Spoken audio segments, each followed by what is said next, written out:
like a little mini honeymoon because we never had a honeymoon. Yeah, it wasn't some shotgun wedding. Look. This is obviously the show of excess information. It turns what is a sort of meat and two veg pudding. Do you know what I mean? Yeah. Oh, yummy. It's really nice. It goes from sort of round about here to the absolute stratosphere. Wow. So That's a lot to ask of a pudding, isn't it? How did you manage to do that? That was really good. We all love a little hint of ginger. We do. It's not really ginger, right? No, but Oh my goodness, look at this. Oh. we got it I on. fell asleep once. Yeah, you fell asleep? I fell asleep. And I can't wait to see who wins. No, what? I still had your letter.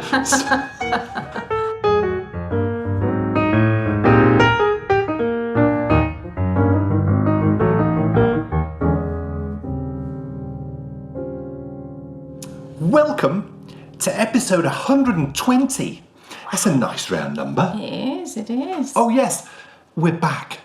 And it's a momentous day. It's momentous. Is it? Yes. Why? Well, I'm glad you said that. Because the hibernation period is over.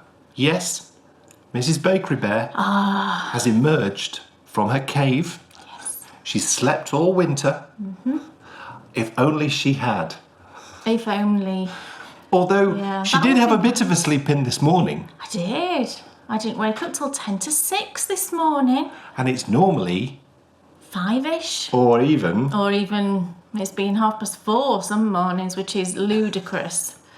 utterly 10 ludicrous. to 6, I was like, oh my goodness, that's a severe lie-in for me. And do you know what? She was upset I was quite upset. because she didn't get her knitting time. I didn't. No, not really, no. The hibernation period is over. And yes, today sees the return of Pudding Club. the Bakery Bears Pudding Club. Yes. It's back, baby. And what's been so wonderful about this season is last season it all came about quite quickly. And this season, well, the planning period which we factor in, which is really, we start planning for the next year in November the year before.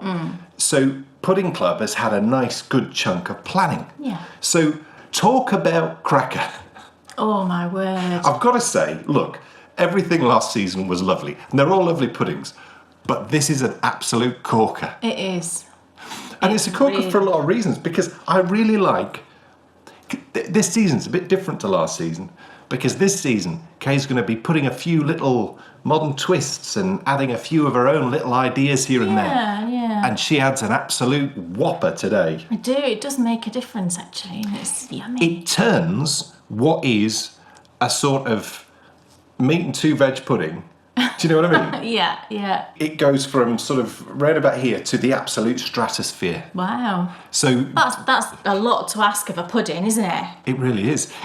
But I think what it tells you is, and I think, this should be an encouragement to all chefs and bakers, and experiment. Try little things out. If you think something might be sort of right with it, because what does it matter if it goes wrong? You'll have tried it. It's only baking, isn't it? You'll know not to do it again. Yeah. And you'll have learnt something from it. But seriously, I'm a lover of ginger anyway. Yeah, there's a little hint of ginger in it, but that's not the main... We all love a little hint of ginger. We do. It's not really ginger, right? No, but people have always laughed at me when I've said strawberry blonde. Strawberry blonde. It's not really... It's Auburn, isn't it? Really? Oh, okay. I would say it's Auburn. I thought that was a university in America. What? I'm sure Auburn is something in America. I don't know. Oh, you see, I'm interested now. Or am I plucking... I thought it was a colour. I'm sure it's something in America too. Really? Yeah. What an absolutely cracking pair of weeks we've had. Starting with our February patron-only show. Yes. In its brand new setting in the room requirement and on YouTube. Yeah. Yes, YouTube Live. Oh, yes. And that, do you know what? We finally found the perfect housing. I think so. It feels right, doesn't it? It does. Even the setting that we're in. Yeah. The room of requirement. Yeah. But that was closely followed by the Oscars. Oh my goodness. Did you see? 4 Oscars. The only disappointment for me was that it didn't win Best Picture, but everyone says that Green Book's really good. Yeah, we haven't seen... And the trailer did look interesting. It did look interesting. We haven't seen Green Book, so we can't comment. No. I can't think back through, previous Oscars, but I can't think of anyone ever winning an Oscar for a role in a film like that before. Yeah. And it is... And much deserved, really. I mean, gosh. And what a lovely chap, and what... seems really lovely. Brilliant sort of speeches he made. We saw the speech he made to the press afterwards, which was brilliant. It was brilliant. And just the whole way he, put himself across, I think, is an absolute credit. Credit to him and a credit to what is an absolutely wonderful film. We've watched it a couple of times since. We have. We got it on... I fell asleep once. Yeah, you fell asleep? Fell asleep? I still had your letter. It's terrible. Yes, unfortunately, we are sitting through a 4th time of Friends. Because Bryony's addicted.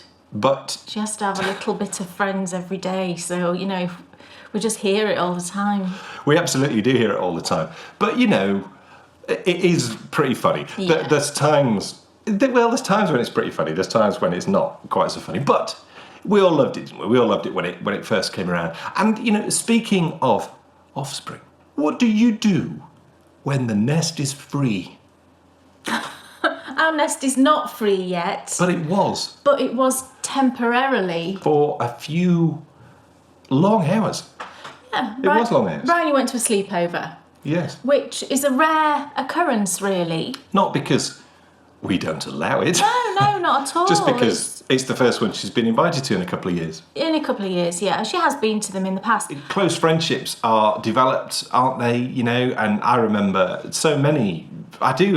Just thinking back now, not really thought about it before, but I can think of 4 or 5 amazing experiences that I had on sleepovers. With great friends and great times and all sorts. But it's an interesting one because we aren't very often on our own like that. And hardly ever. And we're cool with that. It's not something that happens to us very often. And so when it does happen, it feels very weird. And good weird. You said it was like a mini honeymoon. It was kind of like a little mini honeymoon because we never had a honeymoon. But so it did feel a little bit like that, didn't it? Yeah, it wasn't some shotgun wedding. Look... This is obviously the show of excess information. Anyway, we were alone for this period of time, and it's so strange because everything seems so quiet. It's very weird. And, it makes you start to think about, thankfully we have a good amount of time, although it won't be, it'll be here before we know it. Yeah. But thankfully we have a good amount of time before the nest does become clear because it feels so empty. So strange. It was so strange. Like her bedroom door was open, obviously, and she wasn't in there. And when it was just weird. It was just weird. Now there'll be so many of you out there who will have been through this, might be going through this right now, and I just. I wondered if you can give us any advice, and maybe we can share some advice with each other. Well, no, because we actually had a really good time, didn't we? Now, do not get me wrong. We had a brilliant time. We had a really good time. We didn't do anything glamorous, Well, it depends what you call glamorous. Well, it was just glamorous. I had a great time. It was just little things like I had a really nice long bubble bath, and I never do that. It's usually just quick showers. So I had this lovely bubble bath, and we watched a film, didn't we? Well, I did. Well, you did. I kind of fell asleep a little bit. So we woke up really early. We decided to go for this really lovely walk. We were out the door at 7, and we went for like 4 miles, didn't we? We did. Just around town and not, We had an unbelievable time, It was so lovely. It was Saturday morning. It was quiet. Something that I've been able to do with my running is I've been able to explore where we live very closely, and we've had the great enjoyment of sharing a little bit of that with you with the picture show. So what we did was I found lots of sort of little things, sort of exciting little historical little nooks around town, and we just went on this walk, and I basically took Kay around all the little things that I found in all the years I've been running in all the different directions, and it was just wonderful. It was really lovely. And actually walking it I saw things which I'd never noticed before. You're running and you're going too fast. We come walking past this wall, and Kay said, "Oh, look, that had doors and windows in it." And we looked at it, and it had absolutely no roof on it at all. No. And it just looked weird. It looked like a wall with doors and windows. So we happened to pick up, because of that walk, we happened to pick up some maps from 1898. 1898. 1898. I'm looking on the map, and it's so obvious when I tell you what it was. It was a public swimming pool. It was a swimming pool. And so back then, it was open air. Do you know what? It just does my head in. When you go out, I go out running, I see people walking dogs, and they've got their phones like this, and they're holding on to their dog. I see it all the time. I'm driving somewhere, and someone is just walking down the street, and they're like this. And that perhaps is the reason why it seems to be such a shocker for people when you do go out and you say, just look up, you'll see some amazing things. And it's like, whoa, you're right. Look. The world is right there. Yeah, I can guarantee that whatever you're looking at on your phone isn't as interesting as what's around you. So we had this most amazing walk and just the most wonderful time. But there is that underlying emptiness. Yeah. It's just a kind of little glimpse, I suppose, into what it's going to be like when she's not here. And once she's done, she'll be here through her A-levels, won't she, which is 18. But then who knows what she'll do after that, really, and where she'll be. Yes. And that's not long. No. 4.5 years and we'll be there. And that's no time, is it? In a way, it feels like the start of the year for us. Does it? Because we're now into Pudding Club. Pudding Club. Next episode, I say with great trepidation, is the launch of New Adventures. But that's all to come. It's very, very, very exciting. But also, in this 2 weeks, we've seen the end of some things. Have we? And that's why I say it sort of feels like the start of the new year. Because my journey to the centre of the yoke is over. Yeah. Over one episode early. And I feel I feel quite pleased with myself there in a way. You did because well there. Well, I did. I clearly got the jumper finished one episode earlier than I expected. But still, though, that's a year to knit a jumper. It didn't. It took me like 10 months. Do you know, what's it matter? It doesn't matter. Doesn't matter, does it? And I learned so much knitting that song. But also, the quest for the perfect cup of tea. Yes. Finished. Yes. Tusha's finished. Did we say on the show last time? We did. About our quest for the perfect slice of cake. Yes, I'm sure we did. Quest for the perfect slice of cake. Yeah. I think it starts on the 4th of April, and we're very excited about that, let me tell you. Yeah. But also, return to the centre of the yoke. And I'm knitting, and loving, actually, every stage so far. I really am. The clay quat. Oh, yeah. It's great. Yeah. So, yes. Looks really good. This is it. The beginning of the Bakery Bears season.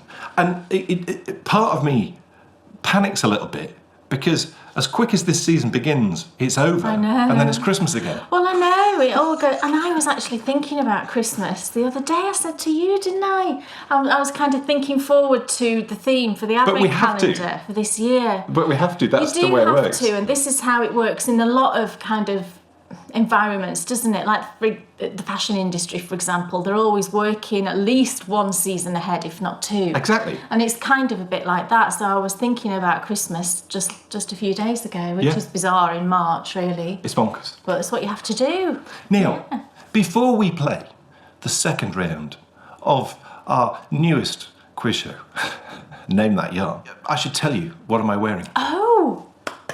Now, you can go into detail on this, and I will remove it later so that everyone can have a good look. Tell you about it later. But this is Kay's newest design. Yeah. It came out this week. Yeah. It is her latest platinum pattern, and it's called the Harbour KAL. And I absolutely love it. And what I love so much about it is, and I didn't really think about this up until we were out taking the pattern shots. Yeah. And did you catch... We actually broadcast live whilst we were out. We did. So if you head over, it was super fun. Yeah. If you head over to our Facebook page, it's the Bakery Bears Facebook page. It's linked below in the show notes. You will find our live broadcast from when we took the pattern shots. And we also broadcast live to our patrons too. So we did a couple of little live videos whilst we were out shooting. And I got a warning immediately after that saying I'd used 80% of my data for that month. Oh gosh, really? 80%? Yeah, but it just clicked around to new right, just the other day. Oh. So it wasn't at the end of the month anyway. So, I think it's time that we played another round of Name That Yarn. Name that yarn. Yes. Now, I got 2 out of 3 last time, and I failed to identify worsted, didn't I? Was it? Yes. Yes. Okay. So, what have you got for me this time? Okay, I'll start with this one. I've obviously taken the labels off. And I have no idea. I've not even looked. Not that it would have helped. And look at this knot right at the very beginning. Oh, that's No, bad. look. That's huge. A knot right at the very beginning. So Why is that so huge? when I use this, what, the skein? Yeah. Well, How many pairs of socks could you knit with that? you tell me. 4 pairs. No. No, not 4 pairs. So 4 this socks? is the skein. No. You'd only get 2 socks out of that. Probably for you, yes. That's ginormous. That is literally the biggest skein of yarn I've ever seen. It's not. Maybe I've shrunk over. Come on, that's nuts. It It's is like a my big hands- skein of yarn, yes, it is a big skein of yarn. I think it's 150 grams, so it is a big skein. You are quite correct. And I'm going to say Yeah. that this is DK. Is that your final guess? Yeah. That's correct. Yes! Oh my goodness. Oh, That skein is opal, would you believe it? and it's the 6 ply, which is a DK. What did you and- get this for? To knit socks for you, because I thought okay. it looked like that But- fella off Star Wars that you like. I thought it looked like Boba Fett. I've just Thank remembered you. his name. I'm glad you did, otherwise the honeymoon would have been over. Sorry.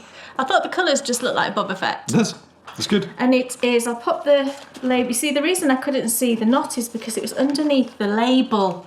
Very sneaky opal. So it's this one. It is Wonderland, which I'm presuming is Wonderland. April. That's very astute of me, isn't it? Very good with the German language. Linguistics with K. It's our brand new show. And Debuting in April. I'm not going to try and pronounce the colourway. It's number 8943, but it's that one. And I get 1 point. I've had it a while, so I don't know if it's still available actually. But yes, well done. What a great start. Come on. Okay. What else do you have for me? Right. I can't believe I got that. Oh, let me show everybody first. Ooh, that's nice. Isn't it nice? It is nice, yeah. I'm honestly feeling... I'm so glad we've done this. You feeling confident? Are you not feeling confident now? Fingering weight. It's fingering weight. Yes! I was a bit sneaky with that one because it's quite a plump fingering weight. Yeah. Oh, it's like my type of fingering. So I thought you might say I like plump sport. fingering. This is good. And this one I bought at Christmas. It's from Fondant Fibre. Oh, I know, yummy. and it's- No, I'm having it. Well, you'd have to knit socks with it, so because that's what I bought it for, and you don't want to Well. knit socks. So, and this colourway is called Happy Christmas Harry, Right. And it's obviously a Harry Potter inspired colourway, and it's based on the scene where it's Christmas, you know, and Ron says Happy Christmas, Harry, or yeah, this is Happy Christmas or Merry Christmas. I think he says Happy Christmas. And this is Deb's 8515 base. So How do we know it's not a Harry Seacombe themed skirt? Gosh, Harry Seacombe. I met him once. Did you? Yeah. Is he a nice fella? He's really nice. Yeah, I imagine he'd be a nice fella. When I used Is to he still alive? No. When I used to sing in the Minster choir, we recorded, or no, I think he just came and they filmed, because he used to do like a TV programme where he used to go to like different churches right. and he would sing with the choirs. Oh. And I remember we were all stood behind. We were in the far, underneath the lovely window. Yeah. And we were all stood and it was dark and with candles and all sorts. And we were all singing stuff and then he walks out and just, what a voice that man had. It was amazing. But it's Deb's Harmony base. It's an 8515 Right. superwash merino nylon. So I bought it to knit some socks, obviously, and I will do that. But it's March, so. But see, I was talking about Christmas last week. Maybe I will knit them before November, December. So that's that one. I'm worried about this one. People will be shouting what this one is. I'm certain there'll be people out there that know what this one is. The exact yarn. It's one of my favourite yarns. I've knit with it loads. I mean, It's a single ply. Oh, If that okay. helps you. No, it doesn't. Why would that help me? Well, you were just looking at it curiously as if like Yes. you're trying to work out how many plies it was. It's just a single ply. Do you know what? I don't think I like single ply yarn. Oh, I love single ply. That's lovely. It's lovely. It's lovely. It's lovely. I love single ply yarn. They pill more, don't they? but they're so soft and lovely and just really nice. Errand. Is it Aaron, everybody? No. What is it? It's worsted. Oh! However, you could knit this to an Aran gauge, I reckon. It's Malabrigo worsted. Right. And anybody who knows Malabrigo worsted will know that it is a plump yarn. You get 210 yards for 100 grams, 4 to 5 stitches per inch on a 4.5 to a 5.5. I think you could get an Aran gauge with this. In fact, I'm sure you could get an Aran gauge with it. I think this you're being one is kind. well. I'm being quite kind. It's stone blue. Is this one? I clearly need to work on my worsted lovely. identifications because that's It's a twice tricky one. you've caught Worsted me is out. tricky. I mean, what is the deal? Worsted is tricky, I know, because it sometimes looks more like a DK, sometimes looks more like an Aran. What actually is a worsted weight? What is the difference between a worsted weight and an Errand weight or a DK? A worsted weight is slightly lighter than an Aran weight, but slightly thicker than a DK weight. Okay, so it lies in the middle, right? Which is why it can sometimes, and depending on the manufacturer and everything, right, and the base, it can fall between that whole DK to Aran, I think. Right. Okay. So, well, thank you for clearing that up because I didn't really know. You did pretty well. I got 2 out of 3. Did you get 2 out of 3 last time? I did. 2 out of 3 ain't bad. Enough of trying to identify yarn. I think it's time that we had a look at what yarn gets turned into. And the only way that we can do that is by asking Kay Jones. Yes? What's on your needles? Oh, what shall I show you first? I've been working some more on my shift cowl. It's the pattern by Andrea Mowry, and it's actually called The Shift, is what it's called. But it's the one that's knit in Spin Cycle yarns, is the yarn that Andrea actually used for the pattern sample. I'm using hand spun. And it's gorgeous. It's lovely, actually, and it's surprising how this is knitting up. It's kind of like unexpected. It's really, really lovely. The way that it's knitting up, and that's what's so lovely about it, I think. So I'm using 3 skeins of hand spun that were all given to us over the past sort of 2-3 years probably, and I'll just quickly go over them again. I've got this one. Do you know what? Am I completely insane? But I would wear that. I was going to say that actually, that I think this will be unisex. Right. I wonder if it was designed to be unisex. Well, and it's definitely unisex, I think. Right. Depending on the colours that you use, obviously. Some men, I mean not all men, but some men wouldn't want to wear particularly feminine colours, would they? But if you choose, this is what the thing about this. I rock feminine colours. You do.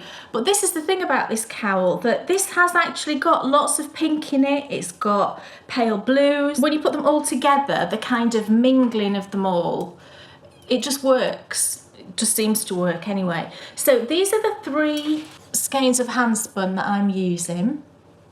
So this one came from lovely Zena, and this is a fibre that Zena spun, and it's fondant fibre, and the colour for that one was Polaroid picture, and it's like silvers and pale gold and pale blue, really lovely. So it's kind of like a neutrally. And then we've got another fondant fibre spun by Deb. Oh look, I'm not using this colour at the moment, so I can hold that one up. This was spun by Deb, and it's fondant fibre again, obviously. And this is like pinks and lilacs, gorgeous. And then the third one is a Rambouillet, yeah. And this was spun by Susan Claudino and given to Dan actually. But no, it was given to both of us. I stole it. You didn't. Susan has stole it. You didn't. And this is the Pegasus colourway, and it's this colour. Oh. And this one... Susan also sent the most epic box of chocolates in the history of the world. Oh, she did. Yeah. Yeah, she did. But this again has been unexpected because although, I wound it obviously, but you don't see the colours, do you, when you're winding it? They just fly by really quickly. And I've now got to this section that's quite muted. Can you see? And I didn't expect that. So it's just lovely and it's working up so nice. So I'm now into I'm in section 3 now. So if you're knitting this, you'll know the section I'm in. And I'm to the point where... I think the only thing is about this is it looks quite big. Well, it does look quite big, actually. I'll be I interested said that to see. before, so it will be interesting how big it comes out. And I'm keeping an eye on the size of it. I'll tell you how I can do that in a minute. But this is where I'm up to. It's just lovely. And I'm to the point now where I've stopped decreasing on one side. Can you see here? It's so pretty. I'm now just knitting straight on this side and then carrying on increasing on the other. And I just love, if I hold this section closely, I just love this last bit that I've knit here. It's so pretty. It's just really nice to knit, you know. There's nothing difficult about it. The colour work is created using slip stitches. So you're only ever working with one colour at any one time. And that makes it less daunting, I think, as a colour work project, because you don't have to worry about tension or anything like that. You've got all of your floats on the back because you're slipping stitches. I'm pretty sure I'm using the recommended needle size. I'm using 3.75 millimeters, so I'm pretty sure that's the recommended size. And I'm using my higher bamboo interchangeables, which I am just absolutely mad about. I've used these loads. I knit a really big design project recently with these. I'm knitting my second bits and bobs blanket with these. This is obviously on the needle with them as well. They're just lovely. They're really, for me, are the perfect needle. They've got a great point, but not overly so, you know.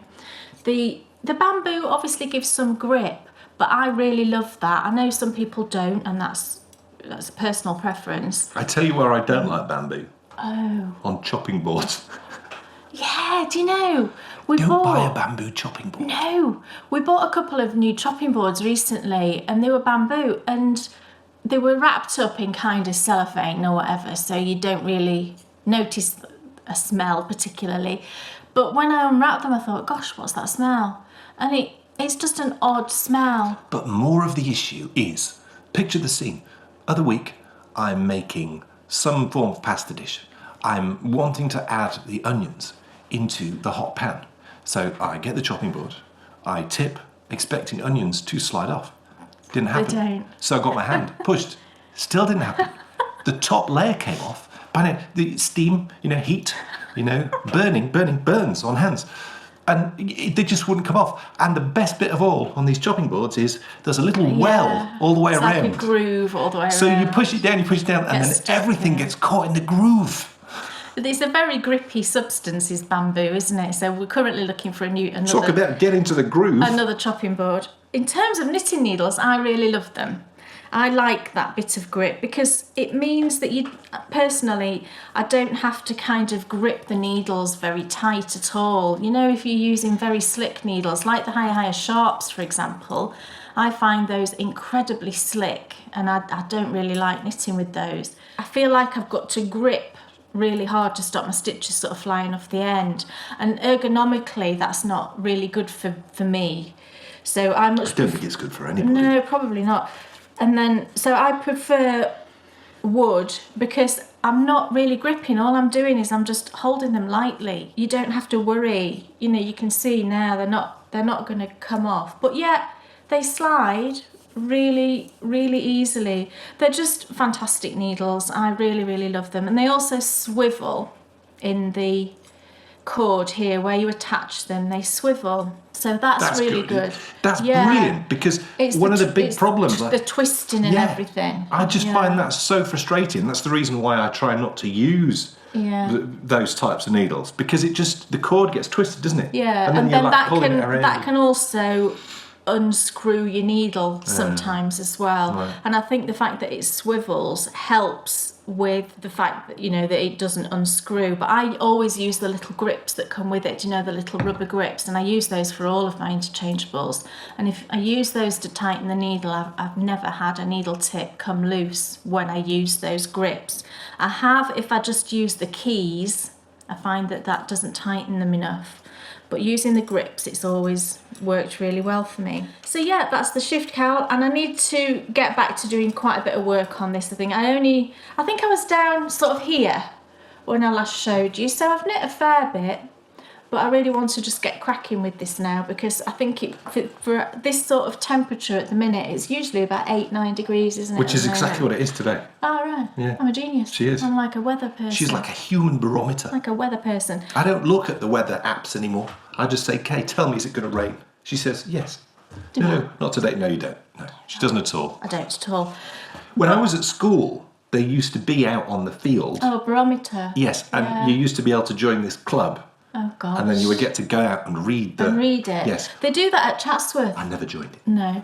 There's like a weather station thing on the lawn at Chatsworth that's been there, 100, 200 years, and they've kept the log every single day of the weather going back. Yeah. And I think that's a brilliant thing. It is. Really interesting to to compare. I think as gardeners as well, it's really interesting to compare one season against another. But the reason I've been able to check the size of this to make sure that I'm in line with the pattern is there's a lovely schematic, and it gives you the measurement here of this increase section, before you start going straight. So I was able to measure this, and it measures what it should do.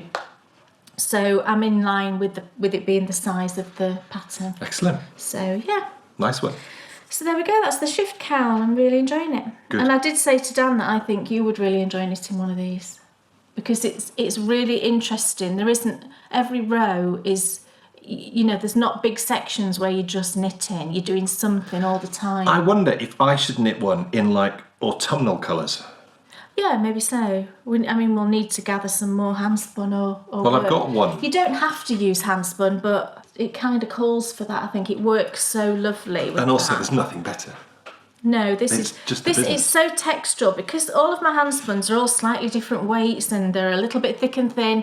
But I love that because it's just adding to the texture. It's so tactile when you're knitting with it, and I love that. It's interesting to knit with the yarn. And there's something about handspun which, for me, always draws the eye. Yeah. That looks great. Yeah. The design is brilliant. It But I is. think the yarn, specifically this The one from Susan, I know, it's lovely. I love the progression of Makes my colour. heart skip a It's the beat. progression of colour that's so lovely, I think. Yes. There's like orange running pretty much all the way through, I think, except in the blue sections, and then it kind of gradiates with pink and purple. And Dan Jones, Yeah. what's on your needles? It's a tale of woe. Oh, this is And funny. I have realised something. I won't And say I it's really need your help. funny because it's a bit tragic. No, it's not.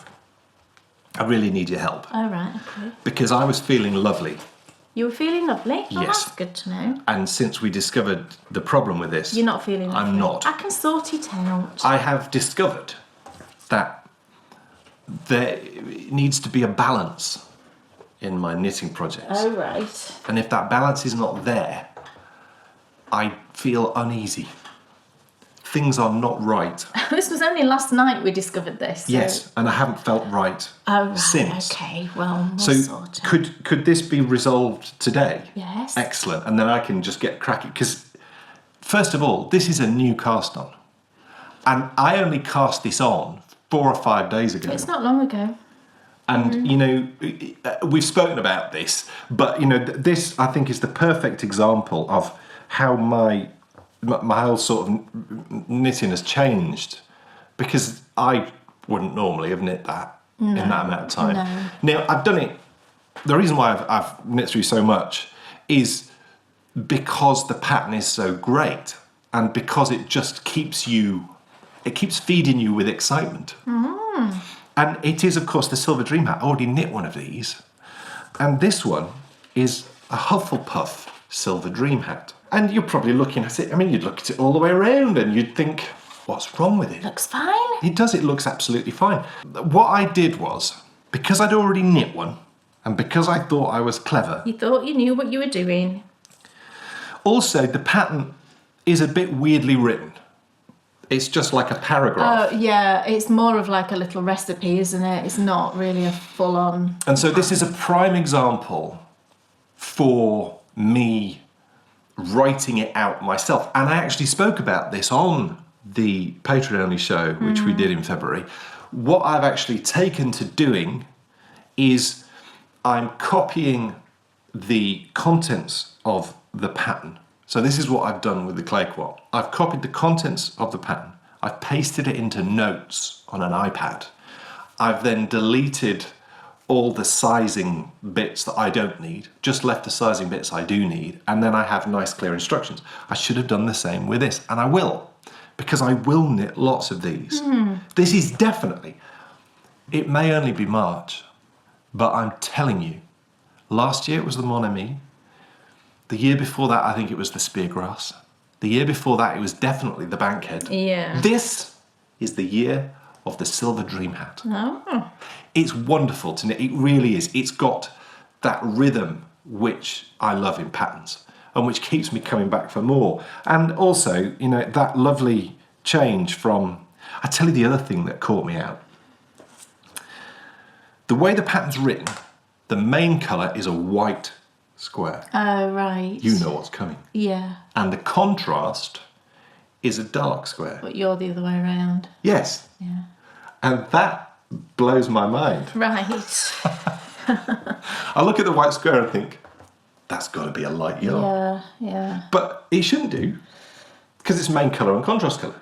And you can have any main colour. Yeah, but your brain will, if you're using a dark colour and a light colour, which inevitably you are, your brain will automatically just say, oh, light colour, light colour. Yeah, which it has a couple of times. Yeah. But my tinking back skills have become legendary now. This requires a little bit more than tinking. Yes, it does. It requires ripping. And you want to know what I've done wrong. Well, I'll tell you this. You knit the rib, and then on your first knit round, you are supposed to decrease evenly 8 stitches. Oh dear.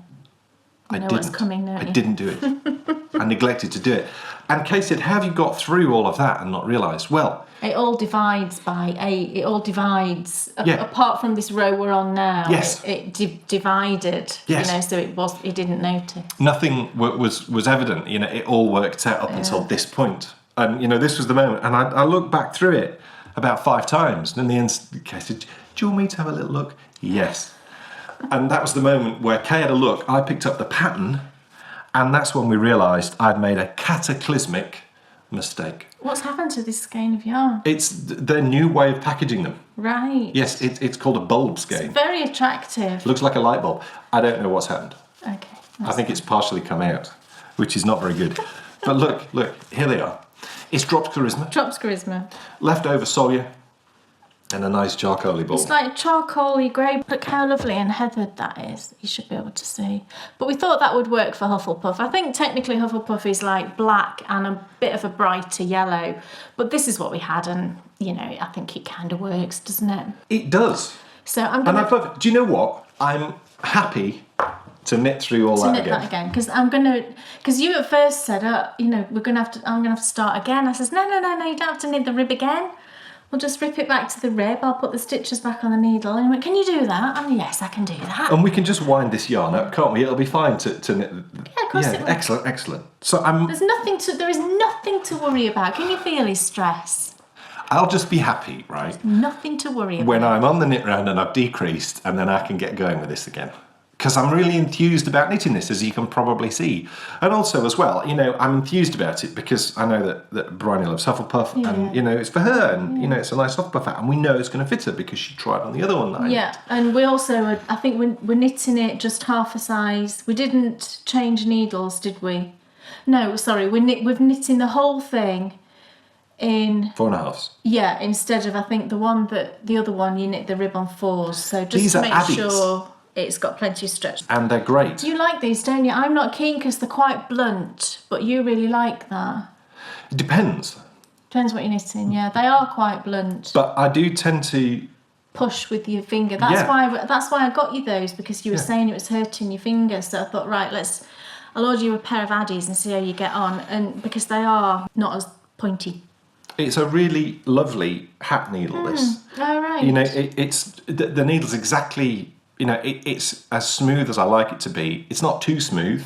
Right. You know, there is a certain amount of stickiness on it. Right. Maybe it's the yarn. Your yarn's quite a woolly, sticky yarn. So that's where a slidey needle is good, actually, isn't it? A slidey needle. And this is most definitely my favourite bag. Gosh, I made you that years ago, didn't I love this bag. bag. I think it was a birthday present. It was. I made it for you. And this is one of the bags, I've spoken in previous episodes about how I have certain bags which always have to be filled. And this is one of them. Right. So that is my Silver Dream hat. I totally messed it up. So and Kay I will take rip it that back. and I'll rip it back. It'll take me 10 minutes, probably 15 maybe. You're wonderful. Fix, so Thank you so much. fine. And then I will get going on that again. I'll do that for you. And I just, before you show us your next project, I just wanted to say, actually, I'm a little bit worried. Oh. Because I can't get knitting with opal yarn the Thomasina socks out of my head. Oh, right. Yeah. You didn't tell me this. No, I was going to tell you the other day and then I thought I'd tell you today. Oh, right. I thought it'd be funner to tell you now. Oh, you could use one of the Monet skeins if you want. Well, didn't you give me a couple of skeins of opal? It wouldn't be fingering rate the Okay. weight that I gave you. Fingering rate. Fingering rate. But you want to knit, yeah, you'd have to knit them fingering weight because that's what Thomasina is. That's fine. Right. And that perturbs me because the prospect of knitting a second sock pains me. You could knit them at the same time on 2 different needles. You know, the rib on one, the rib on the other, the leg on one, the leg on the other. Maybe I'll try that. And then you might not get so annoyed. But I so enjoyed knitting the Jemima socks, which I have finished, and I will Did you show see? you They're not later. hanging there. They've been hanging there, haven't they, for like months. Not Look at there those anymore. 3. It's like 3 billy goats gruff. I know, aren't they lovely socks? I love the Yeah. purpley ones. Yeah, I know. I need to finish the second sock because that's why the poor things are up there. So I have a worrying feeling that it's like an itch. I can't stop thinking about opal and the Thomasina socks. Right. Because I really like that twisted texture. So I think I might have to knit some. What else is on your needles? Well, it's a pair of socks. Let's carry on talking about socks. And actually, here's the first one. Is this your ultimate scrappy sock? It is. This, folks, this is amazing. And I'll tell you why. Goodness. We have published, over the last few years, we've published 2 sock series, and both really have been geared towards beginners. It's you know, knitting with DPNs, knitting Magic Loop.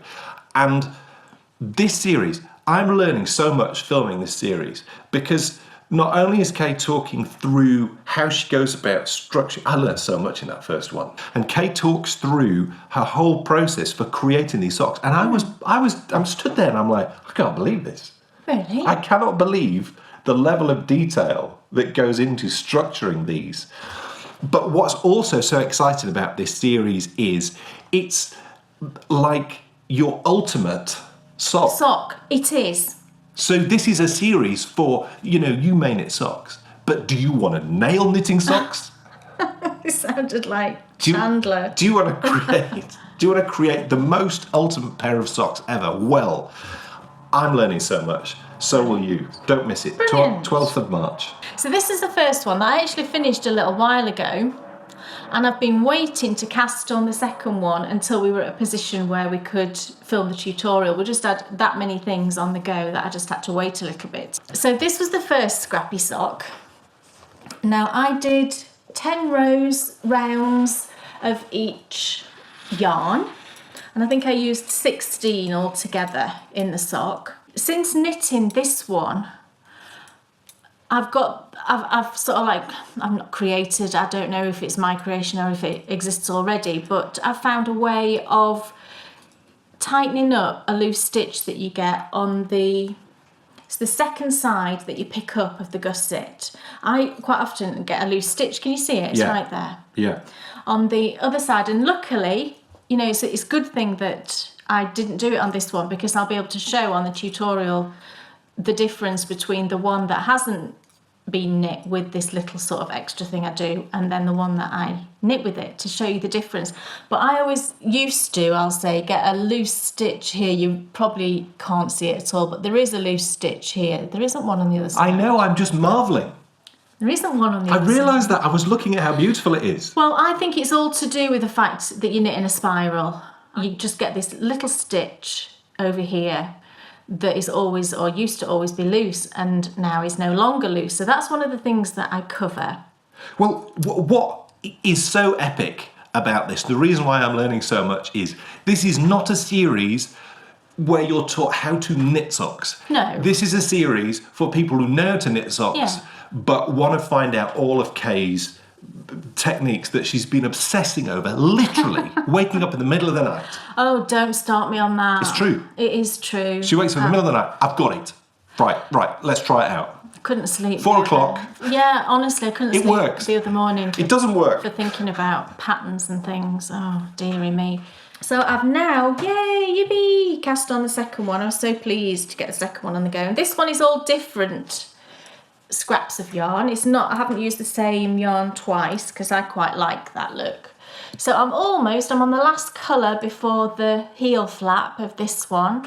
I really love how this one's knitting up, and this is the thing I think with Scrappy Socks. You start off knitting them, and at first when I put this colour in, I thought that's too dark against this colour, and I probably still think it is a bit too dark, but actually now I've got some lighter colours down here, I think it kind of all works out. They always seem to work out, even if it starts off and you think, oh gosh, that all looks a bit ugly together, because I've done that quite a lot, and you think, oh, you know, that looks terrible. They just always work out, I think, and they always end up looking really pretty. And these are all kinds of different yarns. Some of them were in my advent calendar. I did a swap with a friend this Christmas just gone, so quite a lot of them are from that. And then some are mine. The green one is mine. This golden one is mine. This is Time Turner. Like I say, I've just got this colour to do and then I'll be at the heel flap, so then I need to record another tutorial when I get to that point. And I do weave in my ends at the end of the sock, so you do have all the ends, and it really doesn't bother me. I mean, if I show you the sock, that's the side with the jog. You don't notice the jog so much, I don't think, in Scrappy Socks, because it is so scrappy and so random, but that's the side with all of the ends woven in. And you can see the jog, actually. If you hold the sock back, you can see there's a bit of a jog. There's Those like are a the line. nicest socks you've ever knit. Oh, get on. They are. I think just random, I isn't think you've planned this out more I haven't precisely. planned it out at all. You have. We did it in the first one. I watched you plan it out.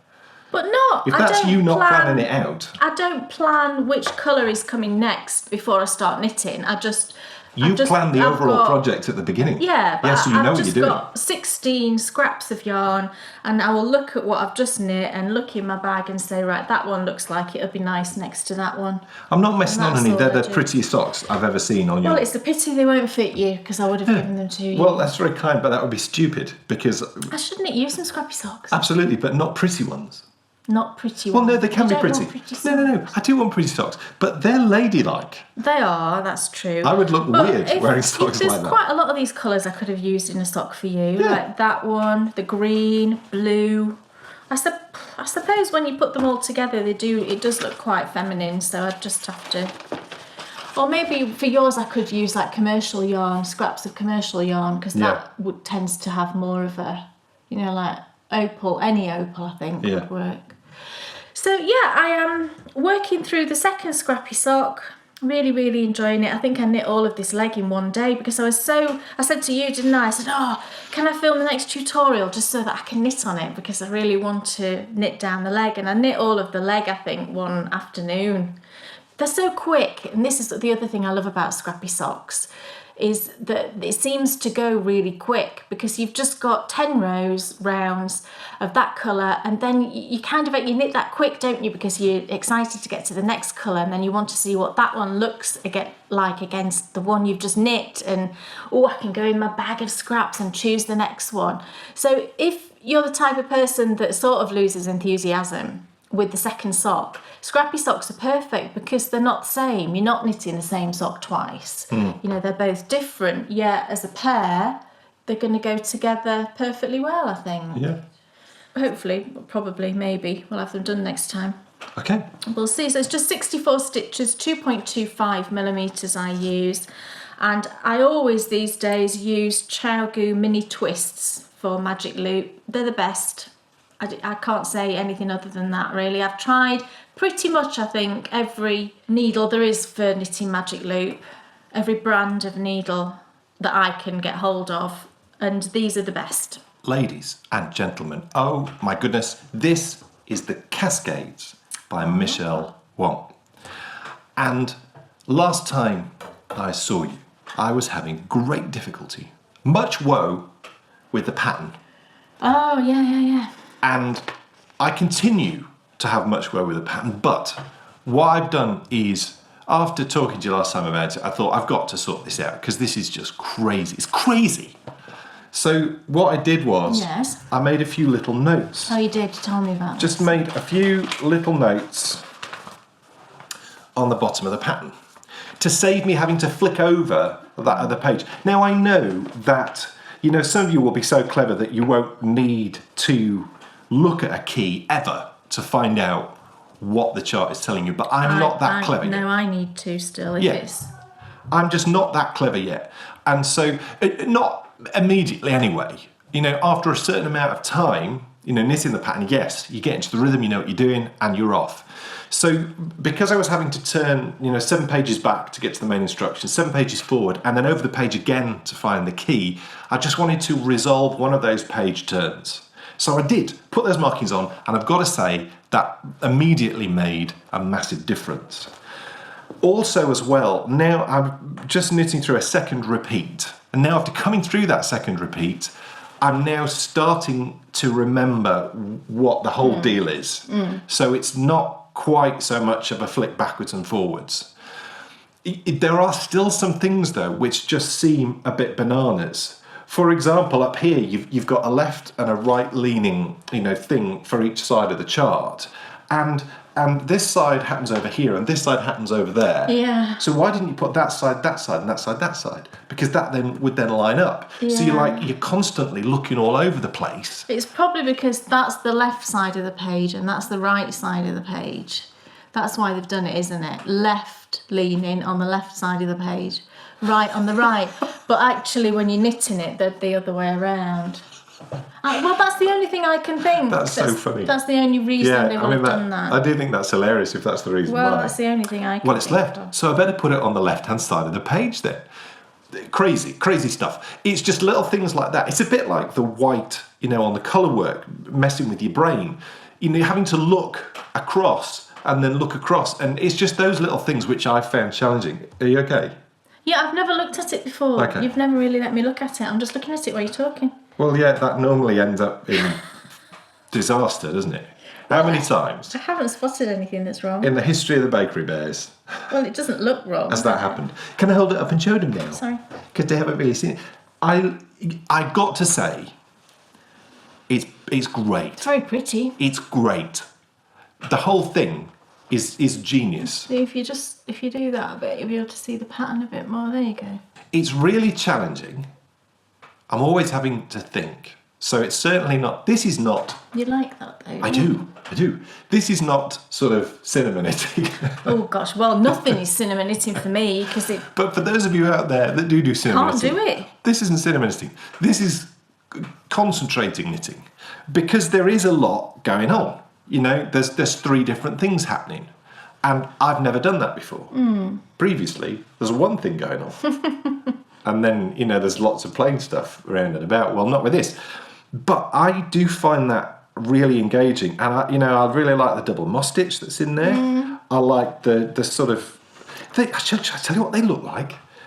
Those are making me think of the chicken feet thingies. Oh, on the KAL, yeah, it just Yes. looks a bit like that. Yes, we've been getting into, and I do love the look of Gansey.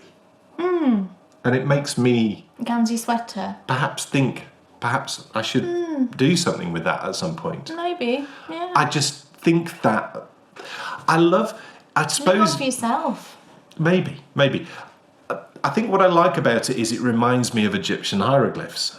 It does a bit, yeah, because it's And I quite like that. pictures, isn't it, in your Yeah. knitting? Yeah. And I like as well how you can effectively tell a story, and that story can be anything that you want, whilst also creating a beautiful looking garment. And that I find exciting. So maybe, and that's what these sort of chevrony bits made me think of. But my favourite bit, I think, on it is Yeah, that I was bit. just looking at that bit. Has it got yarn overs there? No, it's a pearl. Oh, right. That's the start of the round, and it's a pearl stitch every time. Oh, it's just a bit of a loose stitch then, isn't it? Yes, It's a pearl straight it into is. a challenging twist. Yeah, that'll be why. Yeah. It's like, this is the thing, right? It's genius. I mean, Shall I hold it up closer? Just a minute. I'll look. Are you worried about showing it? No, I'm not worried about that. I'm worried about whenever Kay gets close to my knitting, I start to get panicky. Well, you've not let me near that. It's like... I'm not going to look because I don't want to find any errors, because I'm sure there isn't any.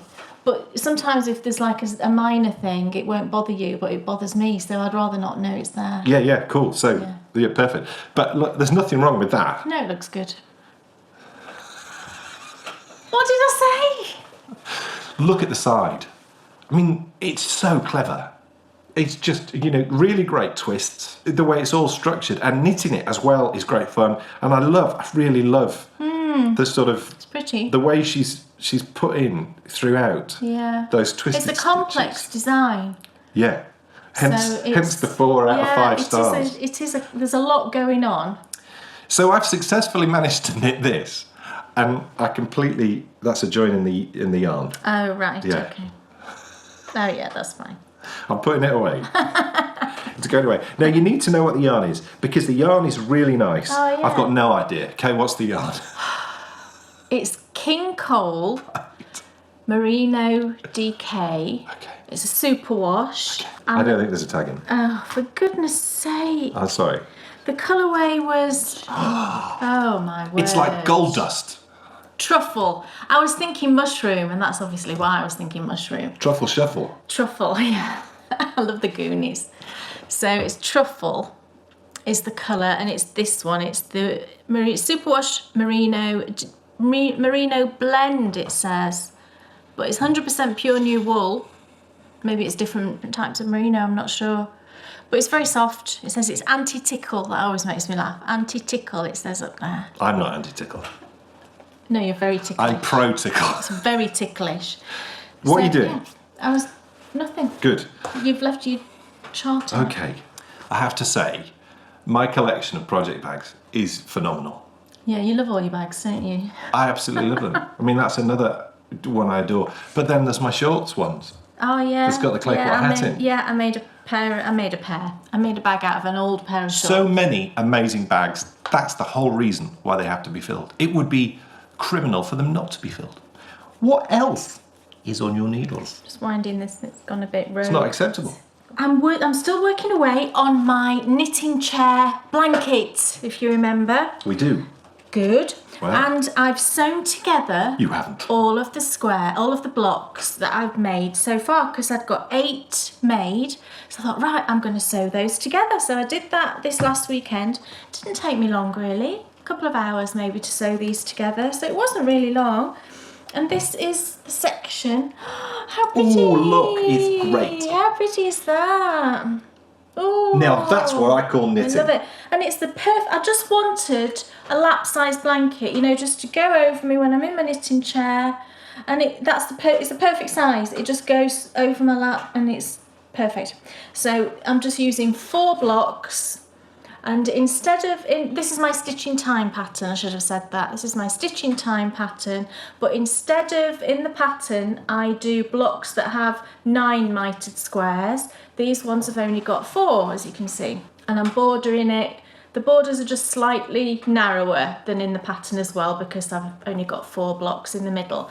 But other than that, it's exactly the same as the pattern, following the directions exactly. So I've got the first 2 rows done. And I'm trying to keep each block themed to a colour. So you can tell we've got green, purple, peach, blue, greys. That one there was supposed to be pink, but it kind of went a bit rogue and it's got some blue in it. Gold. And then this one's my favourite, this pink one. Oh, I love that one. I said to Bryony, which one's your favourite? And she loved the blue. And I said, which one do you think's my favourite? And she just went, the pink one. Pink's always your favourite. I like the purple one. I like the purple one too, that's lovely, isn't it? I also like that one. Oh yeah, you see, I wish I'd not put that colour in. I like that one. That's what draws me to it. You see, and that one's more purple than pink, but anyway, it doesn't matter, does it? No. So that's 8 blocks sewn together, and I think, looking at the size of this, I might want it to be 6 rows. So I've got 4 more of these rows to do, and I'm not in any rush, it's totally fine just to be a project that I'm working on around everything else. I think it's very important with blankets that they're the right size. Yeah. Because I think if you have... they can be too big, can't they? Yeah. So, you have a chair blanket, like this. If it's too big, you're going to get too hot. Yeah. Similarly, if you're going to be knitting, you don't want it to be too much, otherwise it's going to get tangled up with your projects. Yeah, it's just a small size really. To make a perfect baby size blanket this as well. But I've started another block. I like how you've matched your needles to your project. It's not deliberate. And I'm going with purples because I'm going to have to repeat there's only a certain number of colours, isn't there? But I'll just change the yarns that I use in each one. So this one I've gone for some purples. This is a hedgerow yarns, I believe, a mini. This one I dyed, and this one I dyed, and this one I'm working with now is actually those socks that you really like. They're beautiful. They are beautiful. I stole a bit because I haven't started the second sock of that one yet, so I thought, right, I'll steal a bit before I start the second sock. Right. So I pinched a bit of that, and that's the one I'm doing now. And then I've just got one gap to go there. I had wound this one, but I think it's too dark and too similar to this. Yeah, it is. This one was a felt fusion, so I won't be using that one. Probably this one, I think, which isn't completely purple, but it does have some purple in it, doesn't it? But then I have got this one, but I think this one is too similar to this one. It is. Bad choice. Yeah, oh, thank you. So I'll probably go with this mini, which was another one from my advent calendar. That looks perfect to me. And actually this I used in the Scrappy Socks. And I had this much, I still had this much left, which is plenty for a square. So I think I'll use that one. Good idea. And I always, when I'm knitting my mitered squares, I always use a 2.75mm I just find that gives the perfect density for me. It's not too open, it's not too dense. And then I've got a short pair of carbons to knit the side edges, again in 2.75mm. Not sure the length of these, are they about 10 inches those, I think. They're not my favourite needles, carbons, at all, I'll be honest. I don't really like carbons. However, it was the only straight needle of this sort of length that I got in this size, and I could have ordered another pair, but you try to be good about these things, don't you? And if you've got something that works, then you should really use it. And they're fine, they're absolutely fine. I'm only knitting those side edges. And now that I've started with these needles, I want to carry on because gauges do vary depending on the brand of needle, I find. And that's how I'm knitting it. So I'm just carrying on. The borders are knit with Cascade Heritage in white. It's the pure white. And I think that's what I love the most about this, is that I chose pure, bright white rather than cream. Because I think my other one was cream. And I think having that bright white, it just gives such a clean look to it. I think it's just so pretty with the white. So yeah, I really love that. It's great. Yeah. I'd like one of these full size, and I use it as a walking stick. Oh, right, okay. It's like top hat and tails job. Is that you done? Yes, I think so. So, the wait is needle over. pulling thread. Yes. Folks, the wait is finally over. Ooh. It's time for us to head back into the kitchen and find out what we'll be baking in today's Bakery Bears Pudding Club.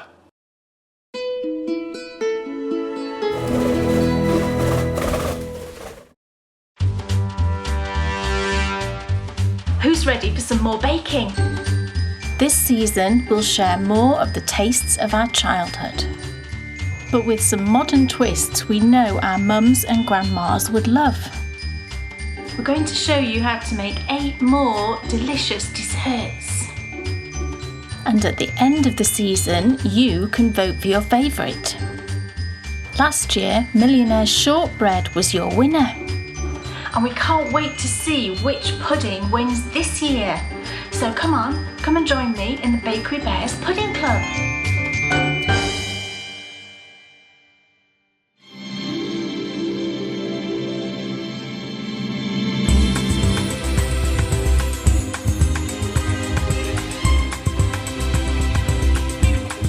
We start this series of Pudding Club with an absolute English classic. This is Eve's pudding, and it has been devoured regularly in houses across the land since its conception in the 18th century.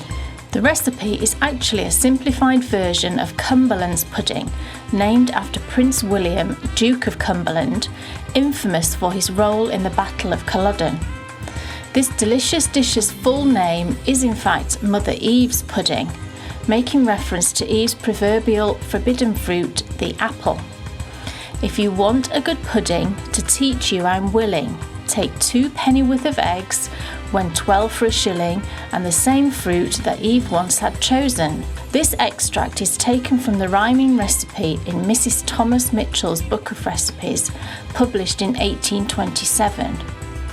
Many old recipes were made into rhymes in the hope it would help people remember them. It clearly worked, as Eve's pudding was an absolute favourite of our mums and our grandmas. In my recipe, I've added the little twist of a ginger crumble topping, and instead of the custard it would traditionally be served with, today we'll be eating it with homemade ice cream. I don't know about you, but my tummy's rumbling, so let's get baking.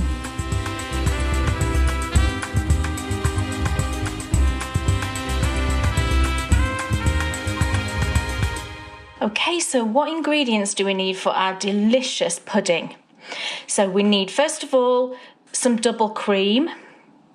We need condensed milk, sweetened condensed milk, 2 eggs, ground ginger, vanilla paste. Now I use vanilla bean paste, which is really excellent. You can get vanilla extract, which is just not as thick and not as concentrated, but please don't use vanilla essence. It's really nasty. You really don't want that. You want really good quality, either vanilla extract or vanilla bean paste. We're going to need some butter. Salted or unsalted, entirely up to you. I always use salted butter just because I prefer the flavour. Self-raising flour, plain flour, caster sugar, demerara sugar. This is demerara sugar in my little pot. Cooking apples, these are Bramleys, which in my opinion are the absolute best for cooking, and some porridge oats. So what about our baking notions? Let's take a look. We're going to need a mixing bowl, an electric whisk. These are obviously just the beaters here, but an electric whisk. Mine's just a handheld, very basic electric whisk. We're going to need some kind of dish to actually cook your pudding in. This is just a very plain white ceramic dish that's about, I would say, 5 inches by maybe 8 inches, something like that. And this will serve about 4 people, the amount that I'm going to do today. Some kind of bowl that you can put into the freezer. This is just a plastic bowl. If you want to use glass, that's fine, but it's got to be freezer proof. Nice ice cream scoop if you want to be all fancy, but equally you could just spoon it out. Some measuring spoons and some weighing scales. Okay, so the first thing we're going to do is we're going to make our ice cream. Now this is a no churn ice cream. You don't need an ice cream maker for it. You know, there's none of that faff at all. It's really, really simple. There's 3 ingredients. You whisk them together, pop it into a freezer box in the freezer until it's solid, and you've got absolutely lovely ice cream. So let's have a look how we're going to make it. So all we need is 600 millilitres of double cream. Now this is actually 600 millilitres, so it's the whole pot. That makes it nice and easy. So straight into your mixing bowl. Oh, that's very satisfying, pouring a whole pot of cream in there. Get it all out. Lovely. And now we're going to need condensed milk. It's Carnation sweetened condensed milk, and they come in tins that are 397 grams.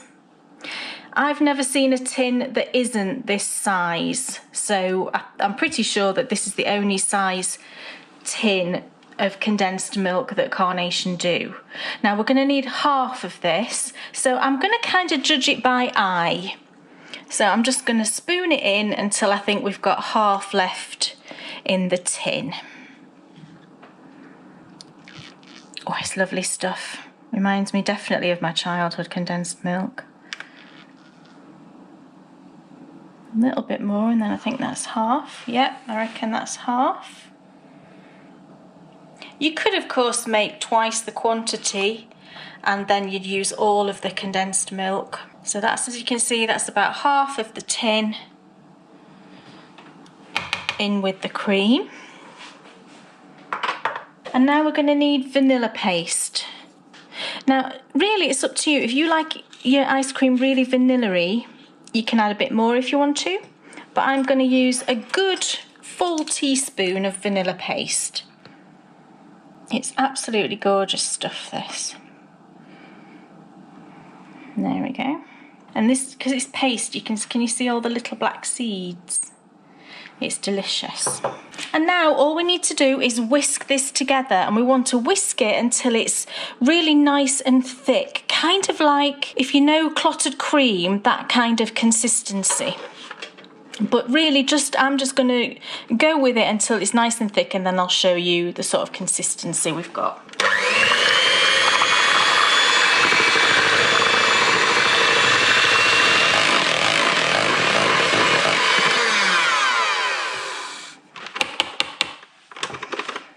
Okay, so that took about 5 minutes, I would say, with the beaters, and you can see just how lovely and thick that is. There's no movement as such when you tip your bowl. It's just, it looks like ice cream. You know, that's what it should actually be looking like. And all we're going to do now is we're going to spoon it into our freezer bowl. Oh my goodness, look at this. Oh, it looks so nice. This is just so brilliant. And the benefit, I think, of making this is that you get, by whipping it yourself, you're getting all that air and lightness into it. It's going straight into the ice cream. You're not going to, there's no transportation. There's no long freezer times. It's just going to be absolutely delicious. Your children and grandchildren will love you forever when you make this. So get it all in there. You could, of course, just make this as a pudding and just serve it with some fresh fruit or fruit puree, maybe some caramel swirled through it. That would be wonderful. I really want to like that, but I won't. And then we're just going to pop little bit of cling film on the top. There we go. And then seal it. And pop it in your freezer.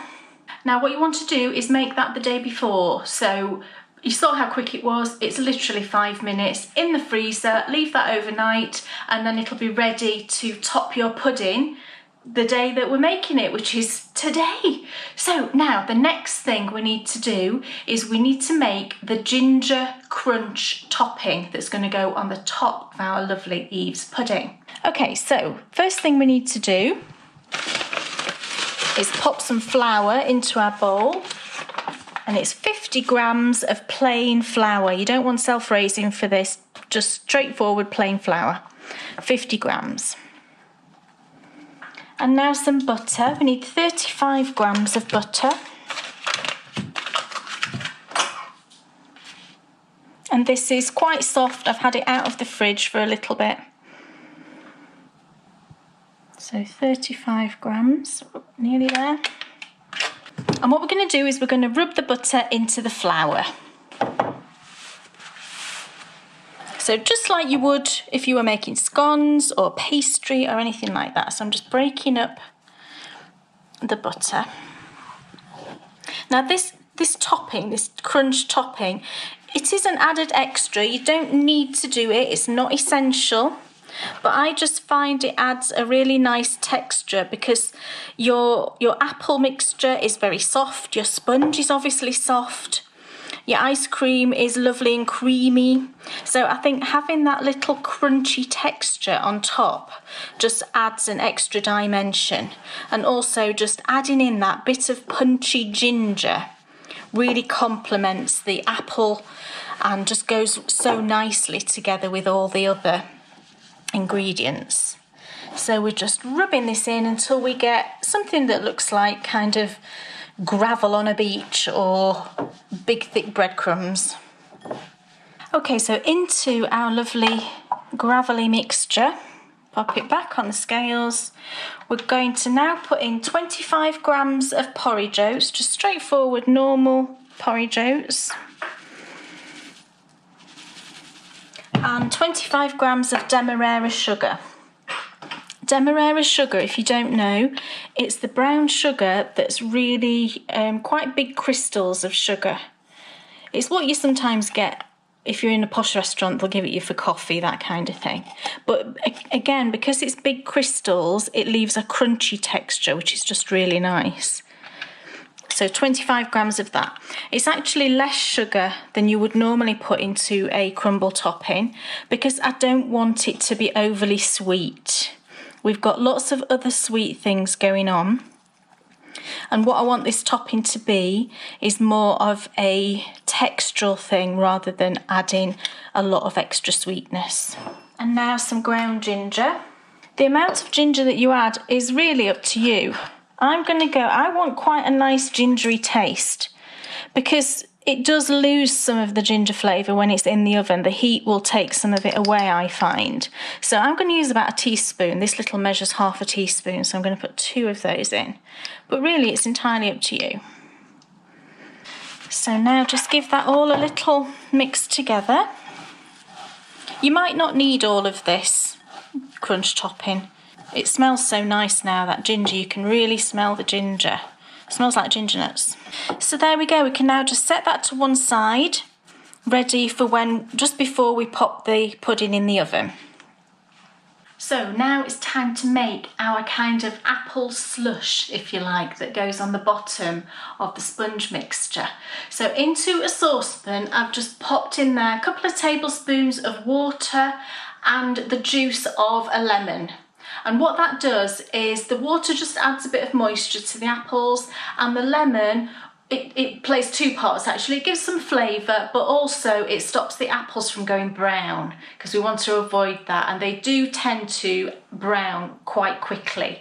So when you're ready to chop the apples, make sure that you've got your pan ready, that you've got your lemon juice and your water in there, and then chop your apples as quickly as you can. And each time you chop a little pile of them, pop them straight into there and give them a mix in the juice just to stop them going brown. So just be as quick as you can with the apples. So what I do is I quarter them. If you've got an apple corer, then you can use an apple corer, but I'm just so used to using just a little knife to peel things that I just do that. So you can see, quarter done. It's really quick. I just take out the core, peel really quickly. And then when I've got a couple, I will chop them. So just sort of, I don't know, 1/2 inch sized chunks, I suppose. And then straight in the juice. And then do some more. So I'll just carry on doing this. Shouldn't take me longer than 5 minutes because, like I said, the quicker the better really. Get them in that juice. We don't want them going brown. We want them to stay a nice, pale, greeny golden colour when they're cooking.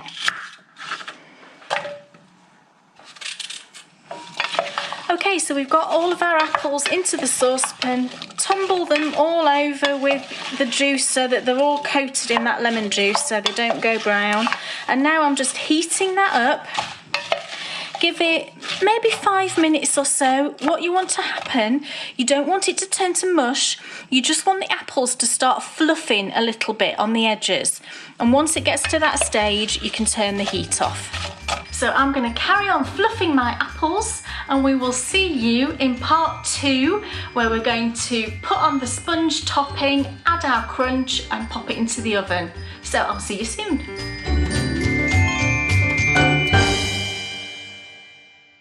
Well, I think all of you should go to the foot of our stairs. Homemade ice cream! Will people know what that means? Well, go to the foot of our stairs. Well, I'll go to the foot of our stairs. That's something that you say when something amazing has just happened. Yes. Oh, yes. I can't form the words. You know how much I love ice cream. It's really nice. It is life-changing. It's not just nice. Well, because... I'm not sure I would say an ice cream is life-changing. But... Well, you're crazy. Oh, right, okay. She's loony. Bonkers, obviously. You think, don't you? You think no churn ice cream? That's not going to work. That's not going to taste nice. Well, of course, we've not tried it yet. We've just made it. We've made it and frozen it. Oh, right, okay. So we're we're preempting the taste sensation which is about to come. But I think what is monumental for me, and I'm going to do this, I think this might be a project for me and Bryony in the summer. Right. We're going to make some ice cream and we're going to put some other ingredients in. Oh, right, yeah. We're going to try it out. Yeah. We're going to see what's what. Yeah. Because the other thing that I thought about was I really like the salted caramel core that Ben and Jerry's make. And you get that mind-blowing salted caramel. Yeah. I just wonder It's if just how would it freeze, though? Well, let's see. Because it might just freeze like toffee, you know, like... I don't think it will. Right, you think it'll stay a bit soft? I do. Right. So we're going to try some stuff out. Have to try it. Yeah. I now know that for the next 8 months, I will be trying something delicious. 8 months? Yes. Is it really? Yeah, 8 episodes. Oh, right. Yes. Yeah. I'll be trying something delicious every month. And, you know, we are off to the perfect start. This is, of course, you are watching the slightly condensed version of the show. The full version, just like every previous episode of Baker Bear's Pudding Club, the full version of the show actually goes out to gold and platinum patrons, and it became available actually on Wednesday this week. We'll be back later on in the show for part 2, and I can't wait. I can't wait to see how that crunchy crumbled topping is going to come out. I know it's going to be delicious. Yummy. But now, it's time for us to find out. Kay Jones, what's off your needles? I have 2 things off my needles. How exciting is that? And I have 1. And the first thing is the Harbour Cowl Yes. that Dan was wearing. And as he said, this is the second... of the 2019 Platinum Collection. Platinum Collection. And this is the cowl, so you couldn't really see it properly round his neck. But as you can see, it's Gansey inspired. Isn't it pretty? Listen to me. Oh, it's so lovely. It is, though. But it is really pretty. Part of the reason for that actually is the yarn that I used. I've got to say, It's so lovely on.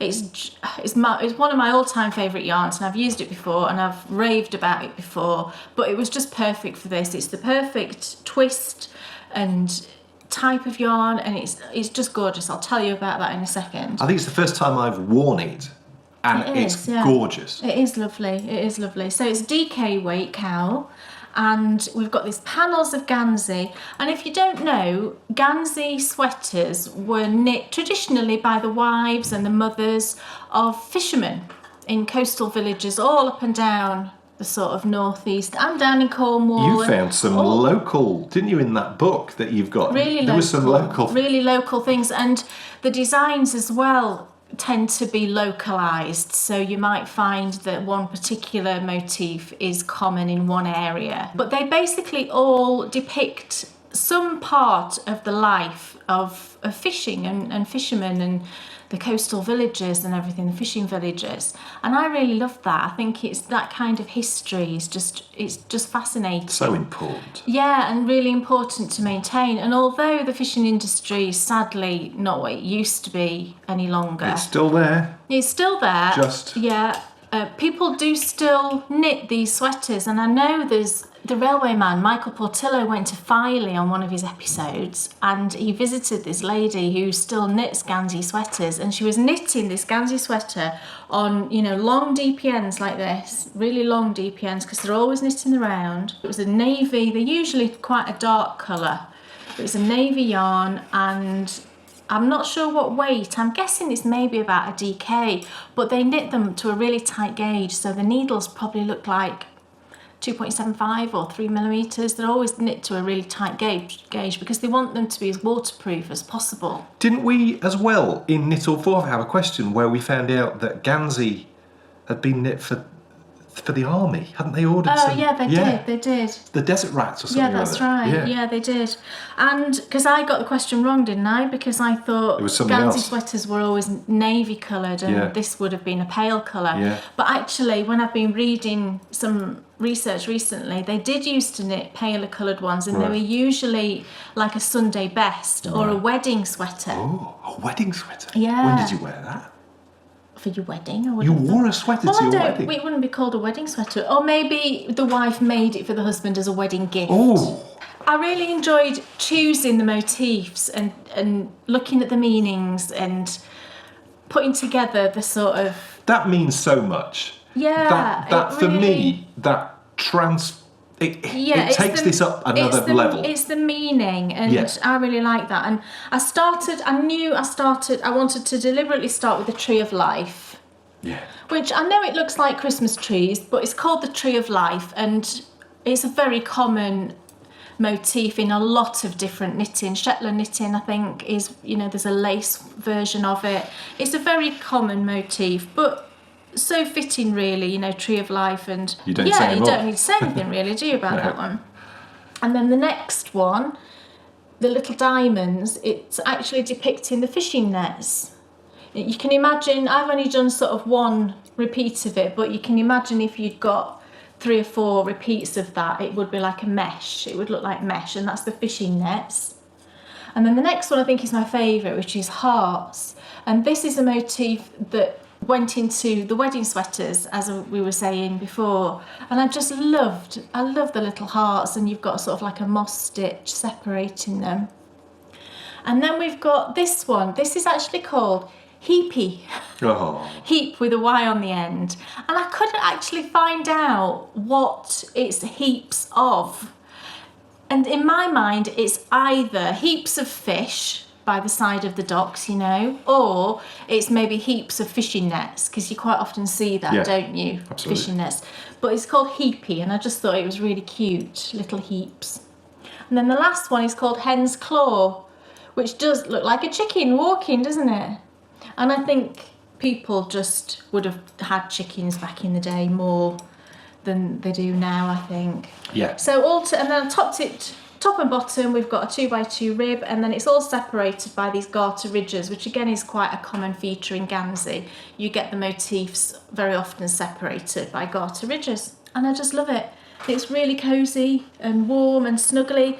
And the yarn I used is just gorgeous. It's Blacker Yarns, and it's their Blacker Swan DK, and it's Falkland Island Merino. The colour that I used is called Pale Maiden, and some of their colourways for the Blacker Swan are blended with a bit of Shetland, and this is one of them. So it's got, let me just tell you how much Shetland's in it. It's on the other side, I believe. Gosh, that's tiny writing. There's 8%. And in some of the other colourways, there's a little bit more, and some of them don't have any at all. But there's 8% Shetland to create, and it gives a heathered look to it because that's naturally darker than the merino. And I think it also maybe gives a little bit more resilience to the merino as well, because merino is very, very soft, isn't it? So this is how much I had left of the 4th skein. I used 4 50-gram balls to knit this, but in effect it was probably 3.5 that I used. And it's just the most gorgeous yarn to knit with. It's really beautiful. If you can ever get a hold of this, then I would really, really recommend it. It's absolutely gorgeous. And I think it's quite a plump DK. You know what we were talking about earlier? Yeah. I think you probably could get a worsted gauge with this. I think I got 20 stitches.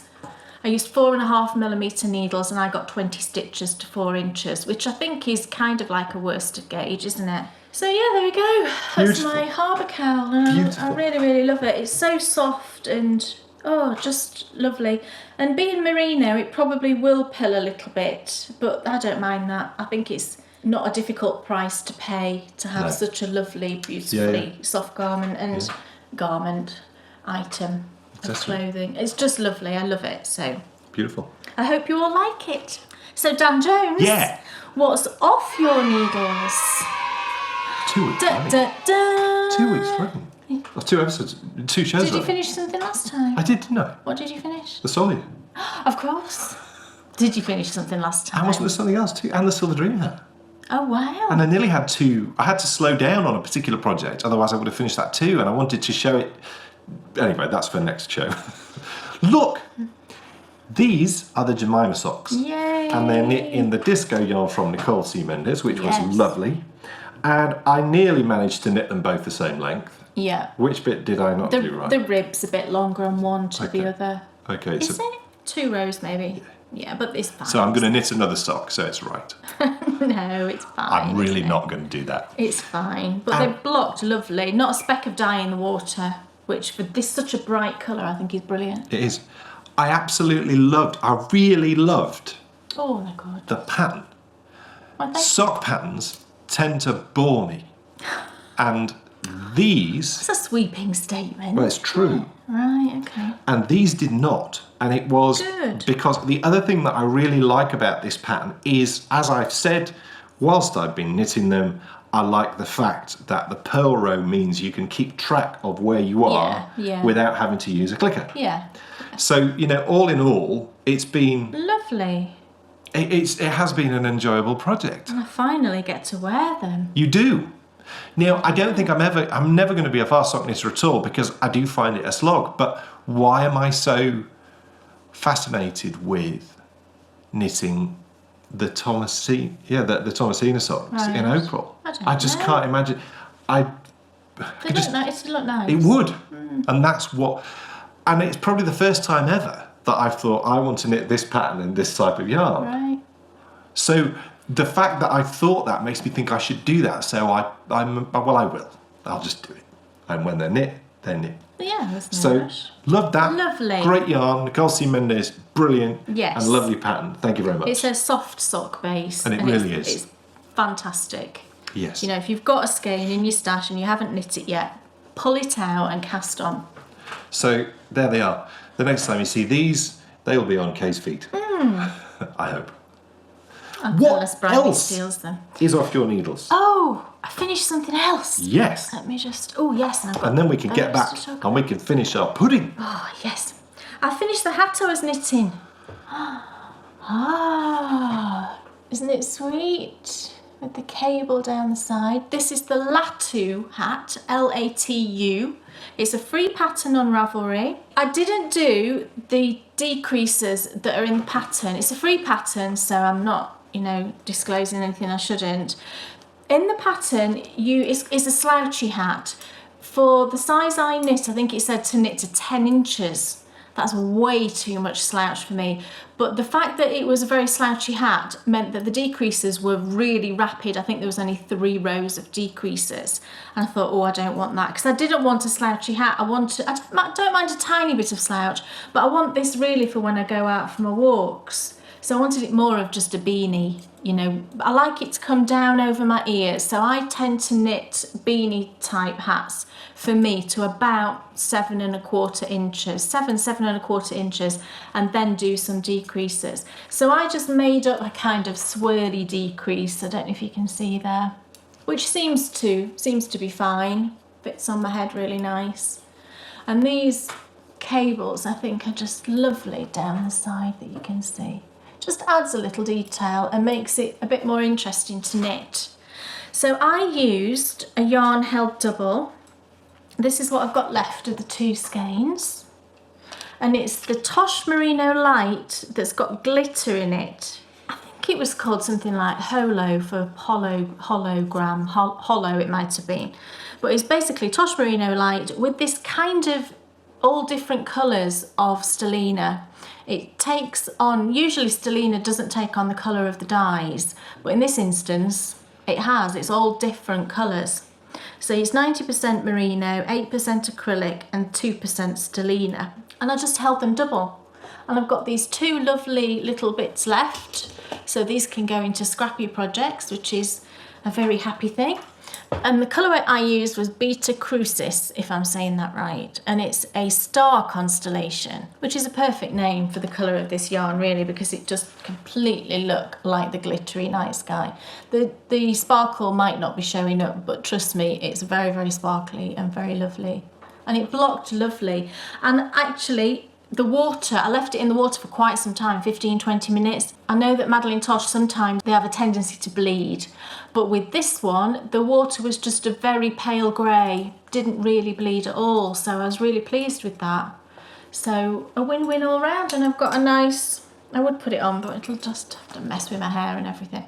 But trust me, it fits really well and will be a perfect walking hat for sort of spring and autumn. Yes. Yeah. Oh, and I used, for the crown decreases, I tried these ones. Can you remember last time I said that I'd bought a set of these? I used these for the crown decreases, and you know what? They were all right. I was sceptical because I just thought these are weird because they are triangular in shape. They're meant to be ergonomic. They're triangular in shape, and then they've got these kind of weird bulbous ends. They were absolutely fine. I quite enjoyed working with them. Didn't have a problem at all, so I will definitely use them again. So if you fancy trying these, I didn't expect to like them, and I did, so that was a nice little So you can look out for the well. complete review of those coming soon. Yes. It's time to go back into the kitchen and finish off and then yummy. try our lovely Eve's pudding. So let's get on with it because I'm hungry.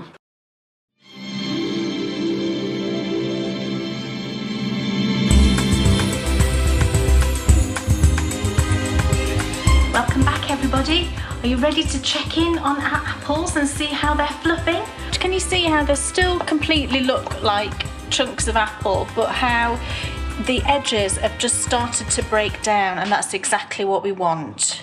So I've turned the heat off, and now what I'm going to do is I'm going to add in 20 grams of butter and 2 tablespoons of caster sugar. Now I don't add too much caster sugar because I want these apples to stay tart. I don't want them to be overly sweet. So I just put in 2 flat tablespoons of caster sugar. By adding that butter and sugar, it creates like a sort of thick, syrupy, buttery mixture. Can you see now how the apples are giving off loads of juice because you've added that sugar, and that's what they want to do when you add the sugar in. And the butter is making this lovely appley sauce. That's just what we want. So just keep stirring until your butter is completely melted and your sugar will have dissolved by then. So there we go, our butter has melted, our sugar's dissolved, and we're just left with this gorgeous puree at the bottom that's happening with our chunks of apple. So I'm going to now pop all of that into our dish that we're going to bake our pudding in. Make sure you get all of those lovely appley syrupy juices, and then just spread that out on the bottom. And now we're ready to make the sponge topping. Okay, so our sponge mixture is really, really simple. It's just basically a 2-egg sponge mixture.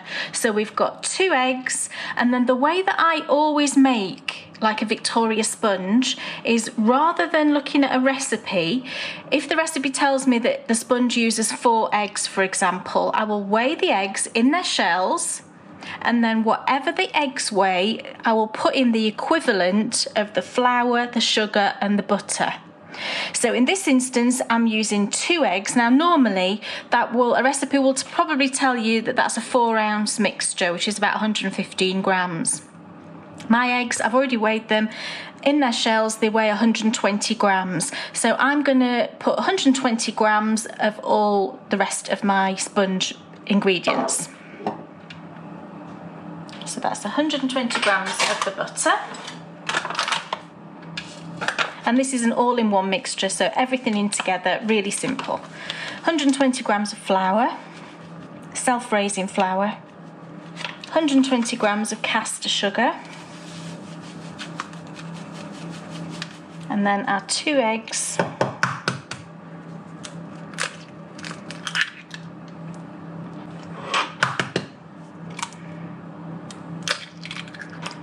and then I always put in a little splash of vanilla as well.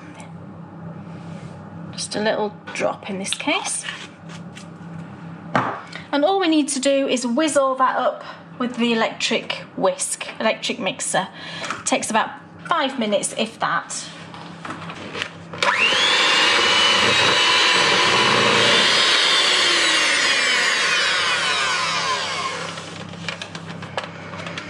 Okay, so there's our lovely sponge mixture. It's all light and fluffy and perfectly mixed. And what I'm going to do now is pop it on top of our apple mixture, and I'm just going to put little blobs all over, and then I will spread it.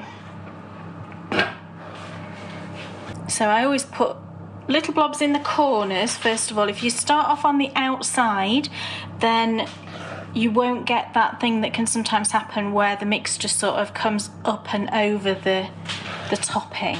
If you go from the outside in, then that shouldn't happen.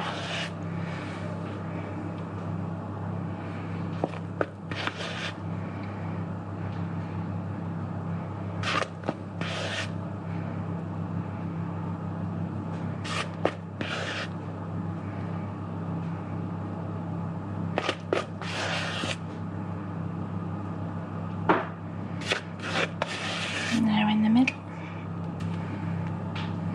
So now we can just get our spatula. Spatula's the best thing for this. And just spread that out all over. And again, go round the edges first. And then just work that centre bit so that it's all covered over.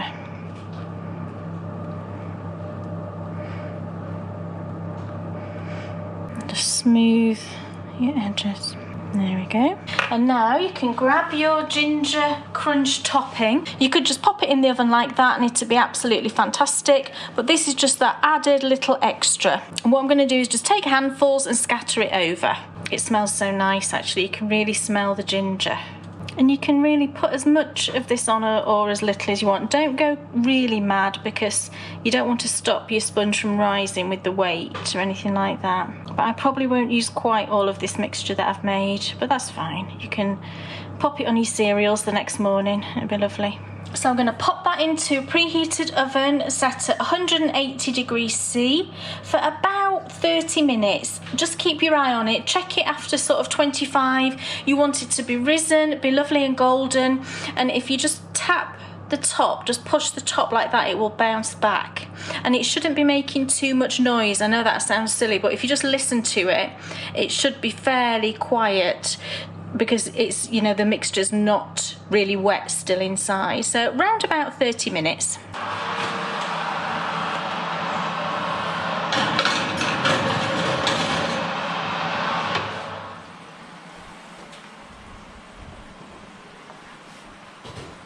So our delicious Eve's pudding has just come out of the oven. Leave it for about 15-20 minutes, just let it rest, because what will happen is that appley mixture on the bottom will just settle a little bit. If you take a scoop straight away, you'll find that the apple mixture is probably still bubbling a little bit on the bottom. So leave it, just set it to one side, leave it 15-20 minutes, and then it'll be absolutely perfect temperature to serve up a slice.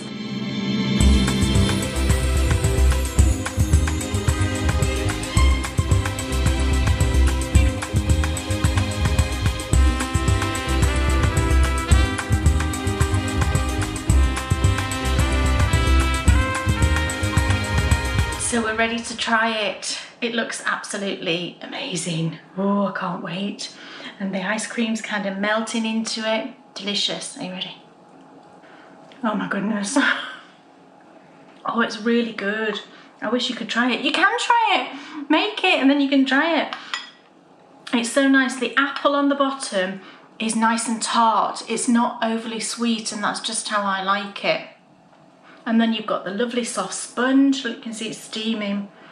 And then the ice cream, the coldness of the ice cream and the hotness of the appley sauciness at the bottom. It's just delicious. I'm going to have a bit more. And you can taste the ginger comes through as well with the crunchy topping. Oh, it's just perfect. Absolutely love it. So that's it. That's the first pudding club of this season. And we will see you in 2 weeks for lots more lovely puddings.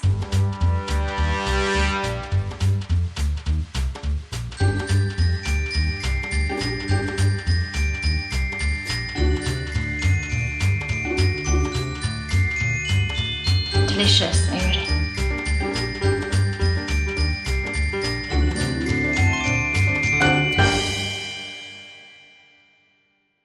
We're off. The year has begun. Delicious Eve's pudding and ice cream. So nice. That ice cream tastes like the best vanilla ice cream you've ever had. It's really good. One thing I will say about the ice cream is it does freeze very solid. So a bit like sort of Haagen-Dazs, that freezes very solid, doesn't it? Yeah, the worst one, as we saw when I broke my spoon at the cinema. It does freeze very solid, so I would say take it out of the freezer like 15 minutes before you need to scoop it, and it'll be totally fine. The first time we scooped it, actually, when you ate it, that was the optimum. Perfect, because it had not been in. It had probably frozen for about 6 hours. About 6 hours, yeah. But when it had been, we tried it again the next day when it had been frozen overnight, and it did need that sort of 15-20 minutes out of the freezer. Yeah. Yeah. The most stunning, easy thing that it is like custard, but not. And what I said to Kay was... It's really lovely. Brian, he loved it. What I found so exciting about it was, in the past, when I've had any pudding and had custard, afterwards, I feel like I probably need a sleep. Or at least to lie down for a bit. I don't with custard. I don't find it heavy, but you find it heavy, don't you? It's probably the amount that I consume. Oh, that might be it. Yeah. Whereas this, it tastes like custard, but it's just frozen. So it's like a fresher, cleaner... I think ice cream just feels lighter, doesn't it, altogether? Unless, again, obviously, you eat a massive amount. Yes. But you don't have a massive amount with this because you've got your pudding as well. Yeah. It's just a scoop on the top, and that's and all when it it melts needs. through it, it's just beautiful. And I tell you what Eve's pudding reminds me of as well. Sunday nights. Yeah. And warm fires. Oh, yeah. And Chips. Chips? The TV show. Oh. Eric Estrada. Oh, yeah. That's what it reminds me of. Sitting in front of the fire, family all around. It's proper. Watching Chips. It's proper comfort food. But it is. Definitely. With the twist of, if you were to take, say, Spotted Dick and custard, now that is like comfort food turned up to 1,000,000. It's very heavy though, isn't it? Whereas this, it's not heavy. You could eat this on a hot summer day. You could. It's not heavy at all. The sponge is just lovely and light, and it's not overly sweet either. I don't like my appley mixtures overly sweet, so it's just lovely. What transformed it, what just takes it up 1,000,000 notches, is that ginger crunch topping. Yeah, that's lovely. You don't need to put that on, as I said, but it really... But you should. It really, because it gives another texture. Everything is very soft without that. And I think having that bit of a crunch and that bit of spice with the ginger, it worked really well, didn't it? It was just brilliant. Neil, what a season we have in store for you of the Pudding Club. So many absolutely mind-blowing, delicious recipes. And if you have just watched Eve's Pudding and you think, actually, do you know what, I'd quite like that with custard, well, you can go back and you can watch episode 1 of season 1 where Kay shows you how to make custard, and you can have it with custard. And the beauty of this ice cream is you could take that ice cream. Do you know what, part of me would love to try, although I wouldn't, because it's so rich, it really sets me a bit weird for a bit. Spotted Dick. With the ice cream? Yeah. Oh, I don't know. You wouldn't normally do that, would you? But it probably would work. It'd be lovely with the sponge, the syrup sponge. Yeah. Oh. With that, it would be fantastic with the syrup sponge. Might have to do that. Yummy. Yeah. So, might have to do that. The Pudding Club will be back in episode 122. Don't miss it. Now it's time for us to find out what is in today's Endy Bits. Endy Bits. Now then, we're starting with the Great Pyramid KAL and Run/walk. Yes. The party group, the runners who are circumnavigating the globe, have picked up the pace. It's because Sarah's back running. Absolutely. Dr. Holmes is back running. She's back. Yes. And it's helping. Yes. We still need more though. We need a few more because if we'd done what we did in February and January, everything would be dandy. Right. But we didn't. So please come and join us. Got a bit of catching up to do. You can find out all the details in the Ravelry group. But we did tremendously well because we covered like 1,800 miles in January, which if you think had 31 days. February had 28 days. We covered 2,070 miles. Wow. Now, That's brilliant, It is. We need to hit our target to get all the way around the world, I think it's 2,085 that we need to cover each month. Right. So we're just slightly off pace. I know that we'll smash it in March, but please come and join us. Come and join the party, because we want to get back to our lovely knitters, our lovely patron knitters who are literally building the pyramid. Is it 359,841 blocks? Yes. I couldn't believe that number. That's how much you've knit. Yeah, but we've got to get to 2,300,000. So, what a target. Yeah. Then you will have built the pyramid. We've gone through the 300,000 bit, so we've got just under 2 million. Now, what's interesting is we're both just slightly off pace. We're just only slightly off, aren't we? You knitters, patron knitters, you are 15.6% of target, and you should be 17.5. We can make that up. And I think if I'd done in percentages, I bet you were about the same. Yeah. That's crazy. Yeah. Come on, people. We can definitely make that up. We can do this. We can absolutely do this. Yeah. So all the details for the Great Pyramid KAL run are in our Ravelry group. Yeah. So if you want to come and join in, go and check that out. The run and the walk around. So everybody, the KAL is our year-long patron-only KAL, and there's loads of great prizes coming for that. Quarterly prizes and then big prizes at the end. Yes. Now that's what I call knitting. Yes. Now that's what I call knitting. Again, we've had a fantastic response to this, and people are knitting like fury. Good. I saw a pair of socks that Sarah Hepworth had just finished that looked amazing. The Pearl Jam, and she'd matched the yarn exactly to the front cover of the CD. It was just brilliant. So, all the different types of music genres that are coming out has been just fascinating. It's just brilliant, isn't it? Yeah, just lovely just to read down that thread and just see all the different types of music that inspires people. So eclectic. It's been brilliant, really some eclectic. Old favourites, some things I've never heard of. Yeah, it's marvellous. Bound to be something you've never heard of in that, and I think that's great for broadening your kind of music repertoire. Yeah, I need to revisit my playlist actually. I go through a period of time, and I seem to be the only person who does do this. It bothers me slightly. Come on, we all remember the days of mixtapes. And creating the perfect mixtape. But you didn't create the perfect mixtape. You didn't think it through. I just used to record stuff off the charts, top 40 on was it a Sunday? We absolutely all did that. Yeah. But I actually structured press play and press two buttons at the same time, didn't you, to record? I structured it so that it flowed right, like you do with your socks. Oh, I didn't do that. It's just like you do with your socks. Recorded it in the order of what it was on the radio. And I do need to go and revisit my playlist. So thank you all for giving me lots of new, fresh ideas from the Now That's What I Call Knitting thread. It's absolutely phenomenal. What have you got there to show us? I've got another prize to add to to the prize pot. And this came from lovely Kelly, from Kelly Lay.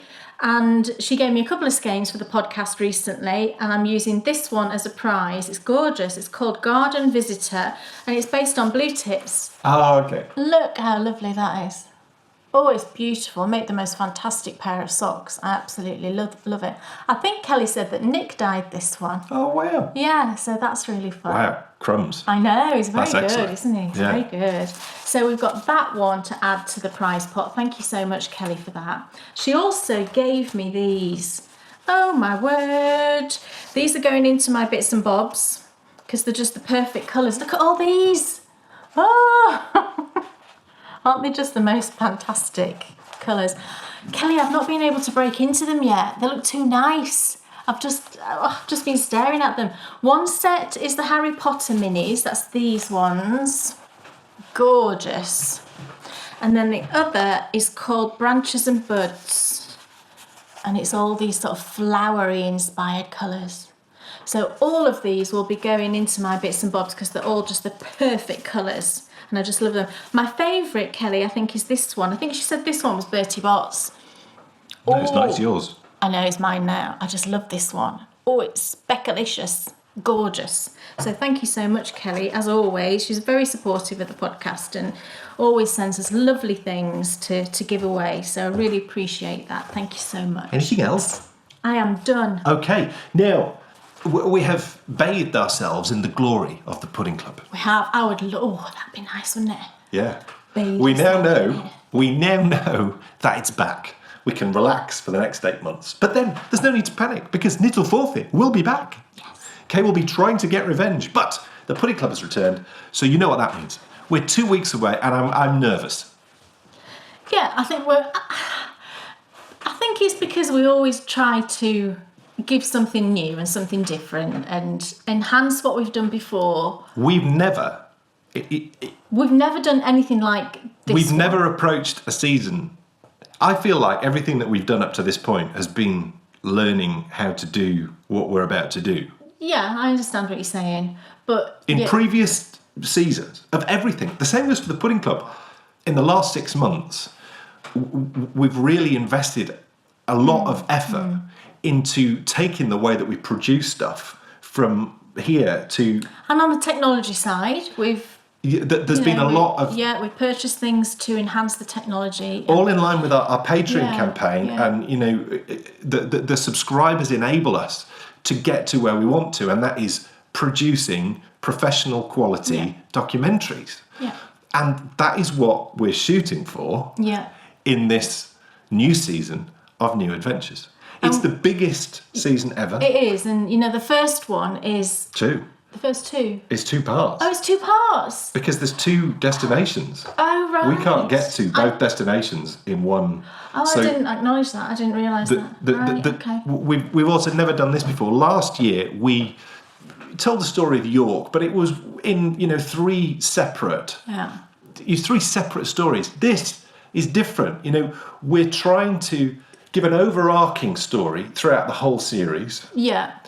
An overarching theme, which is unlike anything we've ever done before. The theme, the story that we start with is something which we've been planning for the last 3 years. It is really, it is. I actually, we conceived the idea, or I conceived the idea when I was having chemo. Yeah, that's true. And it's so vast, it's taken us this long to get to this point. So, next episode, New Adventures is back.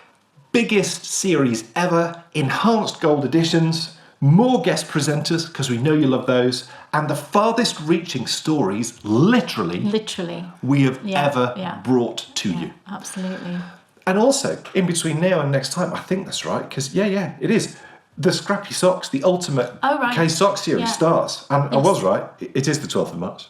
You didn't say March. I know, I said April. I know you did. Yeah, so I was right. Well, okay. We corrected ourselves. She March, corrected it's us. March. We, the royal we. Yes. So we will see you in 2 weeks for more. 2 weeks. Thank you so much for watching. Thanks, everyone. And we'll see you then. See you soon. It's sitting and knitting, it's Dan and Kay, the bakery players. Enthusiasm's not quitting for Dan and Kay, the bakery players. They'll take you to fabulous places of which their favorites they'll share. You better buy a pattern and get yourself a bakery bear. You'll find yourself in a castle while watching the bakery bears. It never feels like a hassle to sit and watch the bakery bears. What's on your shelf or what's in